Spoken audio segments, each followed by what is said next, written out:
To'qoq ko'k somsasi uchun endi uzoq masofa bosishingiz shart emas. Uyda eng oddiy usullarda ko'rsatib berishga harakat qilaman. Ko'pchilik bu somsani xamiriga hech qanaqa yog' solmas ekan, men taplon emasdan solishga qaror qildim. Shunda og'izga botmaydigan, yosh qari bemalol yeydigan darajada xamir bo'ladi.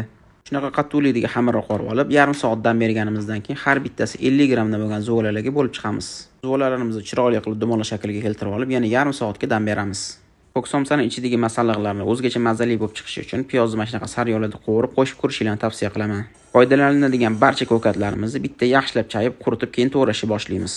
Biz oila a'zolarimiz bilan ko'k somsaning ichidagi ko'katlardan motori yoqtirmagani uchun qo'shmadik. Qolgan barcha ko'katlarni hamda ishlatilgan barcha mahsulotlar grammlarini video ostidan topishingiz mumkin.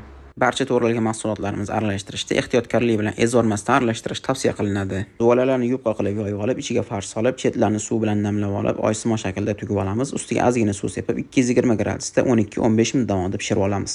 Videoni shunaqa ko'k somsa yoqtiradigan tanishlaringizga yo'llab qo'ying. Xato va kamchiliklar uchun ma'zur tutasiz. Vaqtingizga rozi bo'ling. Assalomu alaykum.